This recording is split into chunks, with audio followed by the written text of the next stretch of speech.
Hello, Prime Media audiences. This is your host, Ladette, joining you today. I'm here with a guest over Zoom. His name is Lambert Ibitu, also known as Futurica. He is joining me from Uganda. Futurica, thank you so much for joining me. I really appreciate you taking your time from your busy schedule and joining me here at Prime Media over Zoom. Um, Please introduce yourself, where you're from, where you're born and raised, or anything that you would like to share with our audiences so that they understand your background, please. Thank you, Ledet, for hosting me on your show. I've seen quite a number of personalities appear on your show. I think the last one was journalists from Uganda at the height of the TPLF rebellion. I remember one of our journalists. Some of our journalists had come to Ethiopia, and I think you hosted them at Prime Media. So I'm highly honored to appear in this show.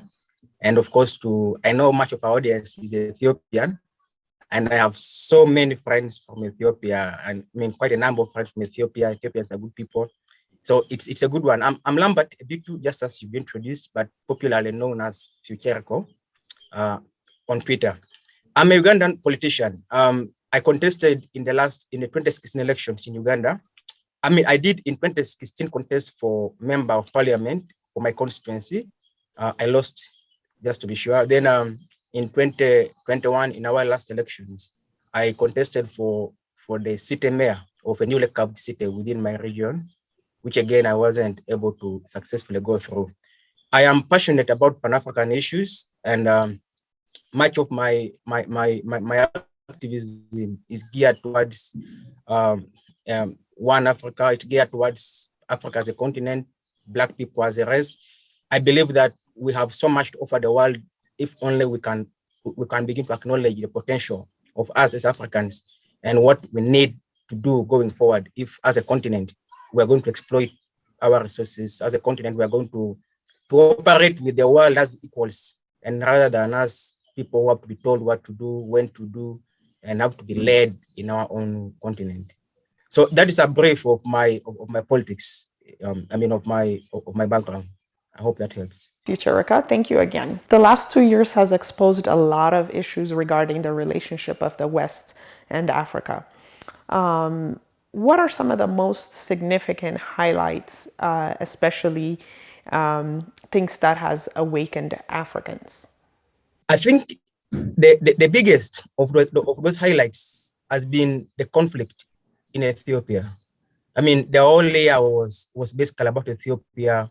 I remember the moments when the whole world was boozing with Ethiopia. Forget about the current conflict in Ukraine.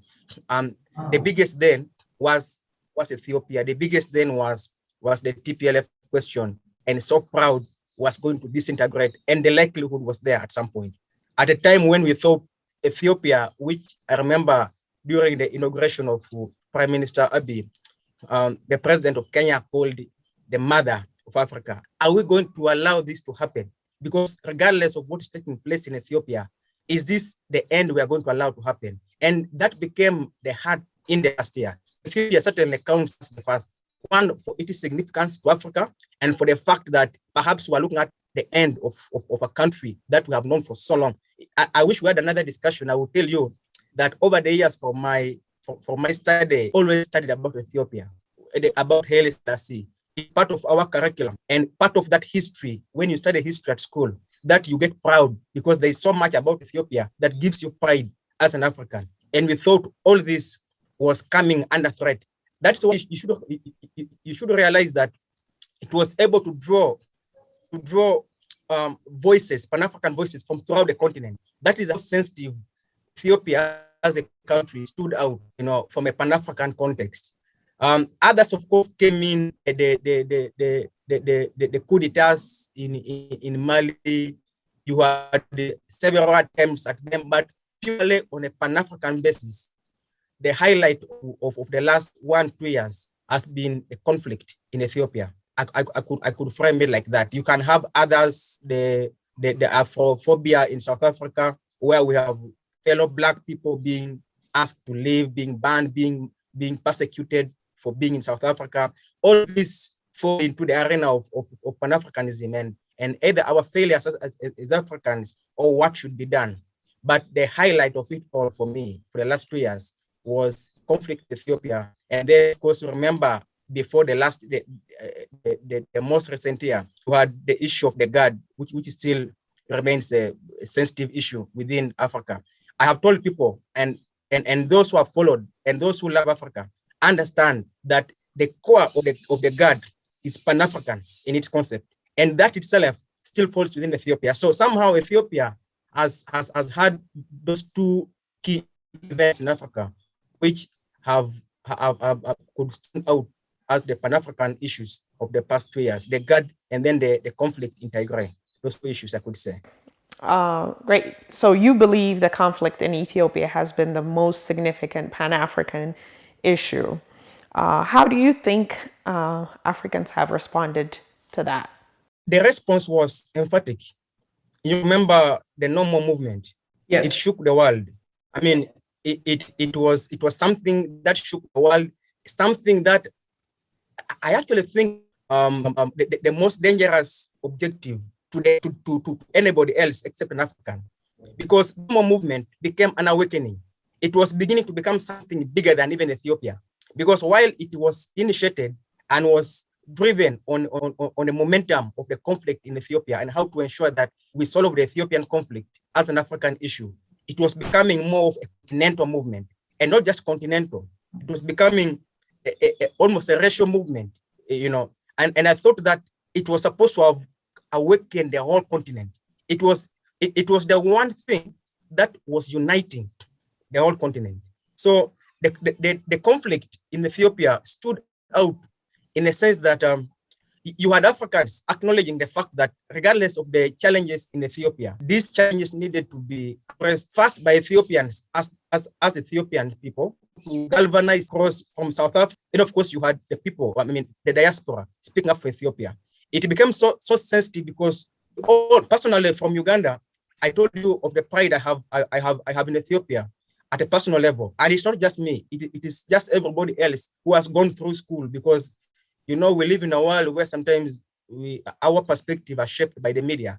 The difference with us in Uganda is that our perspective of Ethiopia is partly shaped by what we studied about Ethiopia, the pride that we felt about Ethiopia. At this point, I thought to gain independence, we know what they did, how they nurtured Mandela. We know the role Ethiopia played, and it is so big. And at this point, we are seeing the foreign powers, the US, you know, London and Paris, all these people are coming together and they are having a much bigger say on what is taking place in Ethiopia, more than we in Africa. And we thought this isn't right. We then began to think, what is the motive? What does the West want from Ethiopia? And it takes us back to the politics in Ethiopia. It takes us back to the history of Ethiopia, the last administration that the current government replaced, and the connections and what President Abiy, the revolution, you know, that is trying to implement in Ethiopia, the sense of independence that the current government is trying to give Ethiopia, the projects, you know, because governments in Africa are characterized by subservience to the West. You listen to what they say. You don't do that, they build opposition within your country, they lead to coups, and somehow in long a time, we had a leader in Africa, not an old man, a young man. Dr. Abiy is not so old. A young man who is at his prime, who has the benefit of history behind him, a young man for the first time who is speaking, because it is so rare for you to hear Prime Minister Abiy speaking, and he does not speak from a Pan-African perspective. It's always about Ethiopia, and before he finishes Ethiopia, he's speaking about it in the context of Africa. When he launched the GAD, he launched it but gave a perspective of the GAD being important, not just for Ethiopia, but for Africa. You do not hear so many leaders in Africa putting in a Pan-African aspect to every bit of their speech. Now, here is one guy who comes and in 5 years, he's speaking about this. So the connotations were big. And I thought this man is good, not just for Ethiopia. I thought the government of Prime Minister Abiy is good for Africa because it speaks about Africa. You don't just hear that from just any leaders. And now it is not coincidence that there is war in his country. It is not by coincidence that his government is being threatened. It is not by coincidence that he's being told to slow down the construction of the GAD. Maybe another time we shall have a discussion on the GAD, but I can assure you the GAD is something that somebody with good eyes and somebody who's followed it so well and somebody who understands what a change in mentality is will tell you that the GAD is a psychological factor in African's renaissance economically.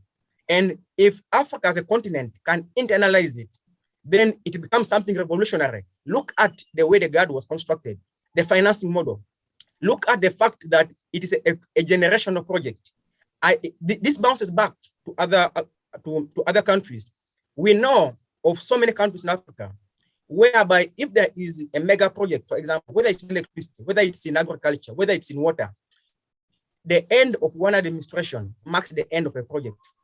But the GAD has something that the Ethiopians have built over the years. Every leader has a landmark on it. Can Africa as a continent learn that? Number two, the financing model. In Africa, our financing model is always loans. Get loans, regardless of how big the project is, it's always a loan. It has become a sickness that when an African country wants to construct a big project, it must get a loan. Ethiopia defied that. What do you think will happen if other countries, and this is business for the West. Now, can you imagine if next time Uganda has a big project, which we have anyway, but we build using loans. But if Ethiopia has done it, why can't Uganda do it? Why can't a common citizen in Uganda challenge government next time and say, why are you getting a loan which our children will pay to build a project that is maybe 10 times less the cost of what Ethiopia spent on the GAD, but through self-financing, not through loans. Now that is revolutionary in the mind of African people. Now, I know what seems mixed up, but you got to see it in the context of the kind of leadership and government and projects in Ethiopia, which looked at critically could revolutionize the thinking of Africans. And then, of course, from a Pan-African perspective, and if you follow history, every time a leader has come from Africa who thinks like that, the next time you hear there's been a coup, the next time you hear there's conflict in their country. And while that conflict is undertaken by local actors, you cannot mistake a foreign hand in those conflicts. And that, I believe, was what was happening in Ethiopia. And it is still what's happening in Ethiopia, even at this moment as we speak. Thanks, Futurika. All right, let's get to some of our discussion points. Talking about international actors and local internal affairs, is it a tactic that the West use? One of the things they're doing is they're pretending to care about a certain ethnic group over the country, men and women, making one ethnic group a victim and vice versa and so forth. It's like saying I care about your citizens more than you care about them. Is that a game played throughout Africa? Reports of ethnic cleansing, pinning one ethnic group against another. What are your thoughts on that? Lady, I think you end with the irony itself. How do you tell me that you care about my neighbor more than I do when you live miles away? What do you know about my neighbor? Now, that takes us back to just what you said. One of the tactics that the West has always used for Africa is to weaponize what should actually be a resource to Africa. Our multi-ethnicity, which is not something that the West can boast of course. It is so much in Africa, and we would ideally build on it to as leverage for our countries and for our continent. But what the West has done over the years, and this goes back to so many years ago, is to weaponize our ethnicity and to divide us along those lines. You cannot tell us that you in Washington, you care more about the people in Tigray, who, by the way, are intermarried with other people within Ethiopia. You cannot unless you have an agenda. And that has been at the heart of especially the US foreign policy, pitting people against each other, turning tribes against each other. And the ultimate objective is usually either we divide them or they become subservient to us as a country. I want to speculate, of course, I don't have evidence to that, but I want to speculate that if Prime Minister Abiy had bended the knee to the West from day one, that war would have been postponed, wouldn't have taken place, the twist it took. But I think, in my own understanding, Prime Minister Abiy resisted subservience. He resisted towing the law, I mean, the line that had been drawn for him. So what the West decided to do was to exploit a small ethnic difference within it and to expound it. And either this, and I think the ultimatum was, you either obey us or we divide your country, so that we have a small state within your country that we use to control you. And from a broader perspective, that's what's happening. That is the tactic of the West. That's why you hear, even in the current conflict in Ukraine, you can blame Russia for everything. You can speak about this and that, but the US always wants a state near another state that seems to have a sense of independence that it can use in terms of checking that state. And in the case of Russia, the NATO and the US is obviously trying to use Ukraine. The same thing with Ethiopia. Number one, you must look at the geopolitics of the Horn. The US needs a country that listens to them A to Z. Eritrea does not. That's been there over the years. During the time of the last administration before Prime Minister Abiy, Ethiopia had a sense of independence, but not completely. And that's the fact.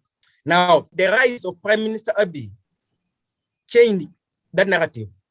Prime Minister Abiy has shown, you can look at the policies, they are all geared towards a sense of self-sustenance for Ethiopians, where you have little dependence on the West. Now, that is not good. So it can explain for you the genesis of the conflict within Tigray. And you must understand something, lady. There is no way the TPLF would have done what they did to start the war, because they began the war. They attacked the Northern Command first. They wouldn't have done that unless they had the assurance of the backing of big powers, who can only have been those who immediately came in and began supporting them. And up to now, are creating narratives. Speaking of Western Tigray, they are doing a psychological operation to give us the impression that Tigray isn't part of Ethiopia. When did that become what it has become? When did countries like the US begin referring to a state and saying you can't conquer this area?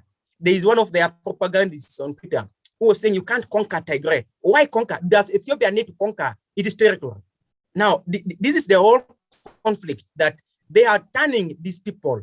And I don't think it's the people. I personally think that Tigrayan people know and know that their country, and are proud because they have a big role that they have played in the history of Ethiopia. They cannot want Ethiopia to become anything less than it is. That is the real people of Tigray. But you have individuals, like in any community, who will always prioritize the money, who will always prioritize their self-interest against the interests of others. They will say either we're the ones leading Ethiopia or we lead our own country. The TPLF wants to either be at the helm of Ethiopia or be at the helm of their own, or have their own country. It means those people don't put their country first. But the ordinary Tigerian people, I'm so sure, cannot want to see a divided or a disintegrated Ethiopia. But the US will not care about that. What the US cares about, what the West cares about, is their interests. Are you listening to us or you are not? If you're not, we shall cause you to be in chaos, in conflict, because you will always be in conflict. Once you are in conflict, it means you are always vulnerable. You can't develop in a country where there's war. And my biggest fear for Ethiopia is that whereas the government has pushed back the Pop Tigray, the place needs to be completely pacified. Because so long as you have people who are always going to fight, you can't undertake complete development in a country. And that's what the US wants. Hold you back through conflict. That's the only way. That's why now you hear of the recent, I haven't followed it much, but everybody knows the sanctions that are being prepared against Ethiopia. Why prepare them now? What war is there? What is the US still fighting in Ethiopia with sanctions? I mean, common sense. What are they sanctioning for? And you send World Food Program trucks with food to Tigray, they don't come back. The next time you see the same trucks being used to ferry rebels, and you're still saying the government of Ethiopia is denying you access to Tigray. I mean, anybody who has followed the conflict I can assure you, the line is drawn. The US has drawn a line and said this conflict must continue, and they are sustaining it. It is only the awakening in Ethiopia. And I thank the Ethiopian people because they stood for their country. And they must, because I'm telling you, there is a conspiracy to divide Ethiopia. There is a conspiracy to disintegrate Ethiopia. And it is part of the broader conspiracy throughout Africa to either have leaders who are subservient or to have countries which are in conflict and constantly unable to pursue other paths of development. That is the broader perspective throughout Africa. Now, Ethiopia is so important to Africa. Divide Ethiopia, disintegrate Ethiopia if they don't listen. And that is from a broader perspective. People may not see it. Sometimes some people judge it from a very plain perspective of what you see. Yeah. But you cannot, the US just needs to say that if the government of Ethiopia can't listen to us, then we would rather we have another state within Ethiopia. Because also having another state in Ethiopia, what's the population of Tigray? I'm trying to give you a picture of the implication of Tigray being given, for some reason, God forbid, becoming an independent state like they want. They will disintegrate Ethiopia because it's about 6 million Tigray. What's the population of Ethiopia? We have states in Ethiopia which have a bigger population of 30, maybe around 30 million, I think. Now, if for some reason you allow Tigray to become an independent state, for whatever reason, God forbid, why wouldn't Oromia, I think that's one of the regions, also want to become an independent state? You're allowing 6 million people to say now with us we're independent. Why wouldn't a 30 million state decide also to say, if 6 million can become independent, why wouldn't we become independent? I can assure you, whoever for any reason suggests the independence of Tigray wants to destroy Ethiopia, and it will set a precedent that Ethiopia as a country won't contain. Every state will say we want to become independent. That's what happened to Yugoslavia. Yugoslavia as a country is no longer in the map because one state becomes independent, the rest say, why not us? And that is what will happen to Ethiopia. The Ethiopian people, for whatever reason, must not allow any of their states. They must maintain the territorial integrity of Ethiopia as a country. The issue of Tigray looks small, but the reason the West is so adamant on it is because they understand the implications once they achieve this so-called small objective. They understand what that means. They understand what will happen. And they would rather have that happening in Ethiopia. I'll give you the last perspective on this issue. The Horn of Africa, you understand, Ledet, how important it is geopolitically. So either you have countries that are listening to the US, that are listening to Russia, that are listening to China, or you have countries that are in perpetual conflict. Because the US wants, the US, this is geopolitics. The US needs to control the Horn of Africa. They border the Red Sea. China needs to do that. All of them appreciate in the broader picture. Now, if Ethiopia, that is a big country within the Horn of Africa, isn't your slave, isn't enforcing what you want, you would rather put them in complete and conflict always, so that you have leverage over them. So Ethiopia is also a victim of being in a geopolitical location.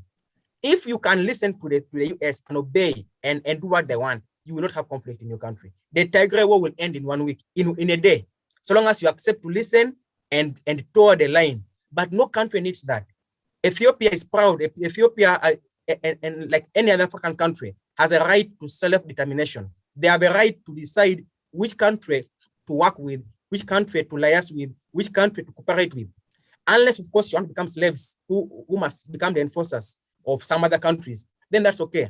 You can take the softer way. The harder one is, of course, to insist for the sovereignty of Ethiopia and to ensure that the rest of the country, once it appreciates that this is what could happen to our country, can come together and unite behind your government, regardless of the political differences. You may not like Abiy, maybe you didn't vote him, that's okay. But if you are going to keep the narrow perspective that it is simply about Tigray, you're going to lose your country. The Ethiopian people are the first people in this combat. I'm in Uganda, I can only shout on Twitter and try to build awareness. But at the end of the day, the Ethiopian people, so long as they get divided, they will lose their country. And they will lose it because they thought Tigray was a small issue. You must make it clear to the people of Tigray that we are one country. There is not one single chance, 0% chance that you can become on your own, because the implications are bigger than you. And we know that the people of Tigray don't want that. I don't think they want, nobody wants that. You must look at the people who have taken hostage Tigrayans and are using them as leverage to divide this country. Great points, Futurika. Thank you again. Ukraine President Vladimir Zelensky has requested to meet with the African Union. It seems like Africa is given importance in this conflict for some reason. Africa as a continent is always, kept busy with conflicts or some sort of issues going on. Is it the votes at the United Nations that somehow is, making Africa important in this conflict? There is also, there's also this campaign where, my friend is your friend and my enemy, must be your enemy campaign that the West seems to play. How is Africans taking this entire conflict? What do you think the Ukraine president will be asking Africa? What do you think will be the outcome? Thanks. Did Gaddafi ask to speak to the EU when NATO attacked Libya? Would they have granted?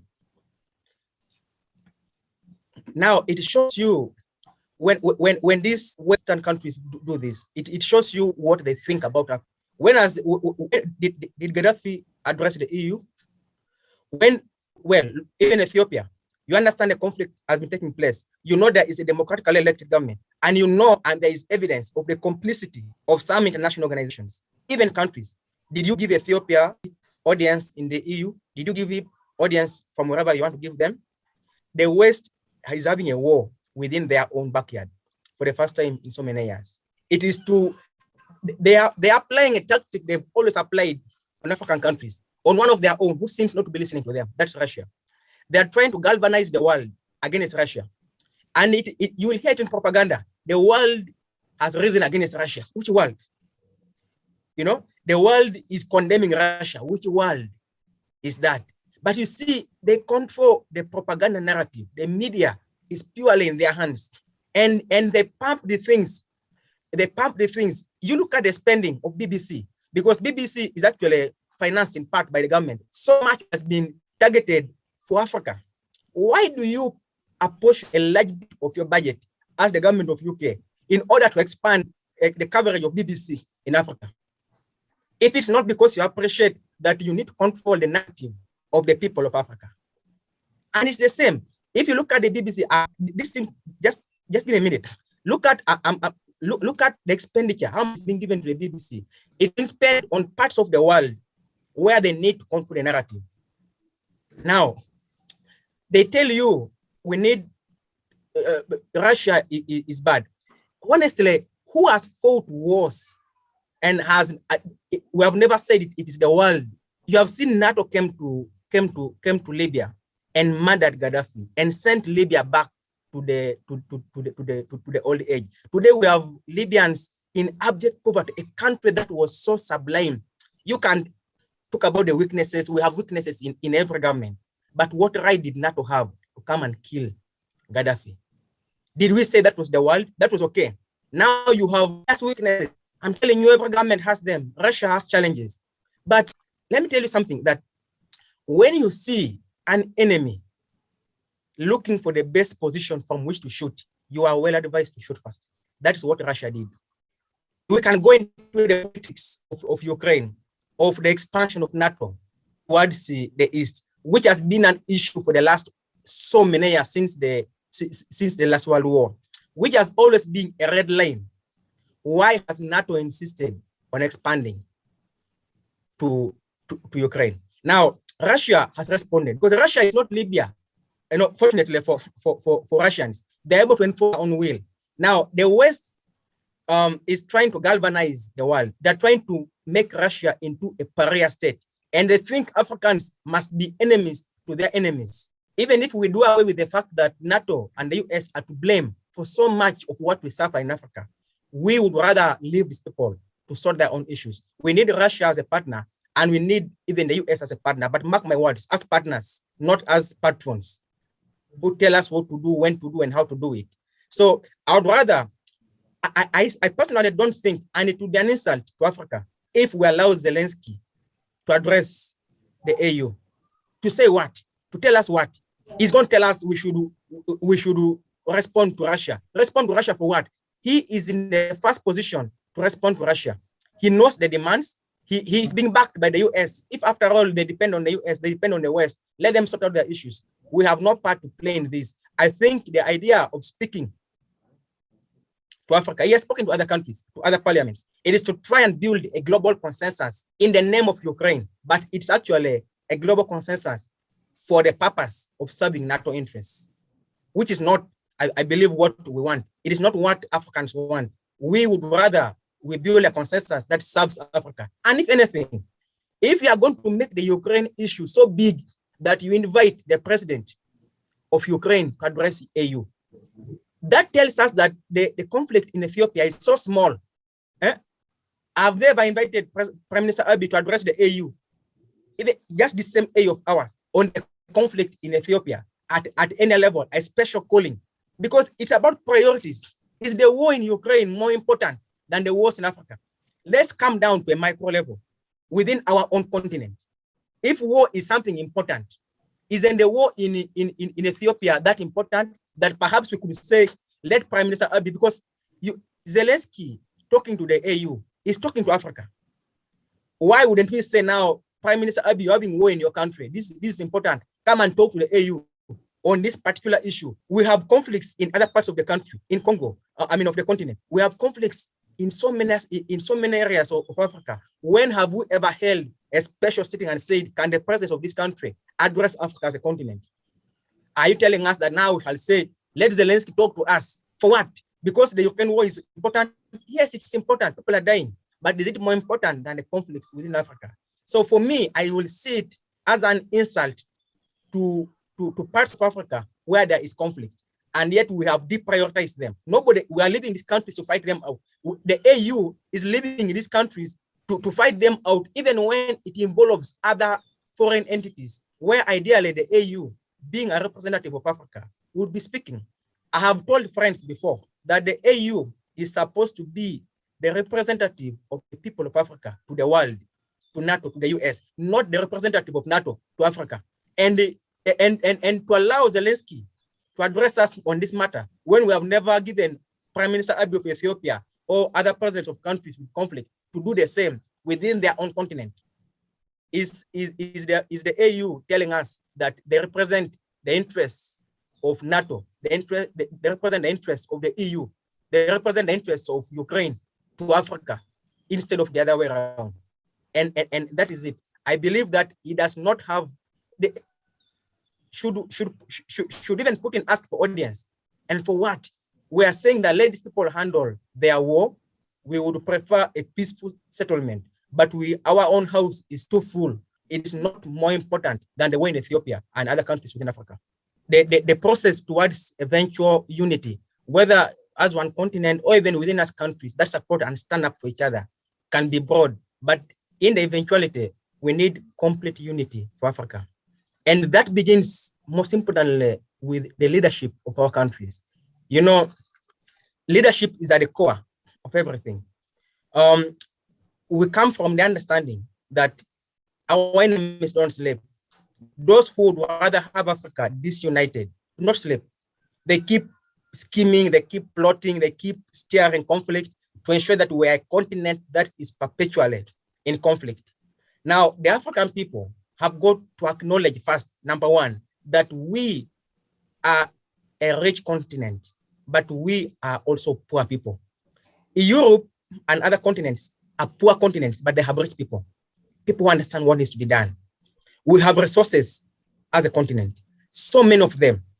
I get disappointed every time you hear of a Russia-Africa summit, a China-Africa summit, an Africa-US summit in Africa, where shall we have, at the bare minimum, a summit of African presidents? Our presidents need to begin to work together a little more. They need to engage a little more. We need to see more visits within African countries, within Africa, as part of the process towards integration. That's why I hold the late president of Tanzania in a high esteem. For all the years he was in power, I don't remember President Magufuli visiting countries outside Africa. I think of the 6 or 7 countries which I know he visited in his presidency were within Africa. This is what we need to encourage. I need to see President Abiy spend more time visiting the region. This kind of rapport within our leaders is very important, because we can talk as ordinary people, ordinary Africans, but at the end of the day, the decisions are made at a government level. That's why I'm saying that the only chance the African people have, because you can say you are rising, but people can't rise up without leadership. You simply have to control the leadership to control the masses. Now, it means the masses must leverage the opportunity, maybe in elections, maybe by uprising, to do away with leaders who are subservient. Elections have consequences, and African people must begin to care about the kind of leaders they have, holding them to account for themselves. And once we begin from that kind of consensus among people and then among leaders, we begin to see that how do we stand for each other. There is conflict in Ethiopia. I don't want us to end at the point of speaking and just saying Pan-Africanism. We need to see leaders emphasizing, speaking out in their voice and saying, we don't want external interference in this kind of conflict. Let these people handle it, or we can handle it as Africans. And then, of course, we need a stronger African Union. I think that we need to look at how do we strengthen the AU. The AU, like I said at the beginning, could end up being the representative, the policeman of the West on Africa, because you have got to look at the financing structure. I don't believe, lady, that the AU, that Africa as a continent cannot finance the AU. Do you know how much of the budget of the African Union comes from the AU? More than half of it. How then do we expect the AU to represent African interests? Why can't we finance the AU? Do you know that it may be speculation. Do you know that before his death, Gaddafi was financing about a quarter of the budget of AU?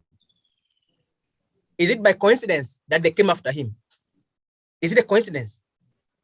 Why is it that the leader who wants to make the AU independent becomes a target for whatever reasons? So you have more than half the budget of AU. That's supposed to be the body that unites us, because the AU should be taking leadership in the conflict in Ethiopia, should be taking leadership in the conflict in Congo. They should be giving direction in whatever conflict takes place in Africa. That's why we have the AU. When you have conflict within Europe, now you have the conflict in Russia, between Russia and Ukraine. Do you see the hand the EU is doing? The sanctions. You can debate the whether or not they are genuine. There should be sanctions, but you can see that the AU is working to solve the conflict. They may have sides, you can talk about that, but they are working to solve the conflict. That is what the AU is supposed to be doing in Africa, but they don't do it. Instead, you see the US having a bigger say than the AU. Is the US bigger than the AU? It shouldn't be. So how can if we don't have independence in the AU, we can't have independence. It's going to be so difficult. If they control the AU, they use it to manage us. It becomes a body to manage Africa. And I think for me, that's what best suits the AU. And we can't keep saying that it's a process in building. No, we need to take full charge of the African Union. And the fact that the European Union and China actually as well finance more than half of the budget of the AU is itself an insult on our integrity as Africans. How do we need a body like the AU being financed by others? Are we so poor that we can't contribute money to run the operations of the AU? Is that money that they need? That is where we need to begin first to become independent. And that's why the idea of independence is a sensitive topic to those who want us to remain dependent. That's why the issue of Eritrea as a country You can blame President Isaias, you can have all the politics, but you cannot deny the fact that he wants an independent country. How he achieves it, you can question that. But he's trying to pursue a path that keeps Eritrea self-reliant. You can't deny the fact that President Abiy has chosen a path of self-reliance for Ethiopia, that his insistence on completing the GAD, that his policies, look at all of them. Look at all of them. It protects the interests of the companies within Ethiopia. Look at the policies that Abiy is trying to pursue. They are policies that look at first the Ethiopian before they look at anybody else. These are all in a broader perspective, a path towards self-reliance. They don't want that. That is independence. So they don't want, so we've got to look at the fact that African countries must become independent. And that is the beginning, that we must support each other. When there's conflict in Uganda, it becomes a regional issue of East Africa. And if we can't address it as East Africa, it becomes a continental issue where the AU comes in. If we can't address it as Africa, then that's when we can maybe invite the world. But how can we fail to solve it? You can look back through history, through the conflicts which have involved African solutions, and we have successfully completed those. I mean, we have successfully resolved those conflicts. So I believe that's where we are. We need to unite as a continent. We need to begin to appreciate, you know, you can talk about globalization, but it's a much broader prospect. Those who want globalization and are pursuing globalization are doing it at a different level. We are still at a level where we need the unity of Africa. Our level of development needs us to unite first. You can't talk about being a global village within your community if you don't have peace within your own house. How do you relate with the next neighbor? So we need first to as Africa, to unite, to follow a common path. And if we can do that, we can talk about how do we now relate with the world. So that is the future. The African people must appreciate that we are one people. We depend on each other. We have resources. If we can manage these resources well, if we can accept and live in unity with our neighbors, we are going to progress as a continent. But just to completely let it, we cannot forget that those who want Africa disunited, that those who wouldn't want to see Africans working together do not sleep, that every day they look at the small differences within us and they expound them. They look at our tribes and they tell you your tribe is more important than the other one. Do this, and we do it. And we cannot forget that they are constantly, and they realize that the interests of the West are best served when we are in conflict. Finally, just a clean example. Is it the cobalt in Mali? About 80% of the bulbs in Paris, in France, are lit by what is it? I think uranium from Mali. What do you think happens when the Malians, and you know in Mali there are people who don't have power, more than half, but they have resources that are being used outside. The only way they can continue to exploit those resources is when they keep Mali in conflict. And they keep saying, let's send peacekeepers. They're talking about sending peacekeepers to Ethiopia. What peace? Has Ethiopia failed to keep its peace? To keep what peace? Anyway, now it tells you, why do you want to send peacekeepers to keep? Which peace are you keeping in Ethiopia? Has Ethiopia told you that we can't keep peace? Why doesn't Ethiopia invite Eritrea, invite Uganda if they need help? Why do you want to dictate who comes to help? We have had peacekeepers in Congo for decades. Has peace come to Congo? It has not come. But what's happening in Congo, you cannot know. But you can only appreciate that there are so many resources in Congo that perhaps that's why they want peacekeepers. Instead of saying we want to come and exploit your resources, they say we want to come and keep peace. So all these things, the eventuality is that Africans must realize that we are a rich continent and the others want something from us. And they will always look for excuses to come in.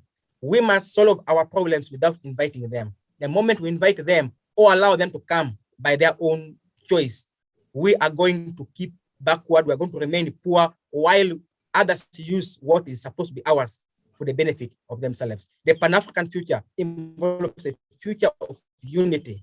The acknowledgement that we must share, that we share common destiny as Africans, and that we must defend and defend each other within our continent as Africa. That, for me, is the future of Pan-Africanism.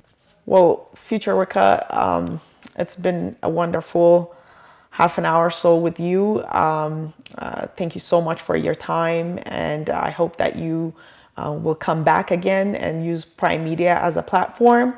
We'll be more than happy to host you again, and I appreciate you taking your time and giving me this interview. Prime Media audiences, this is your host, Ladette. I will be back with another guest.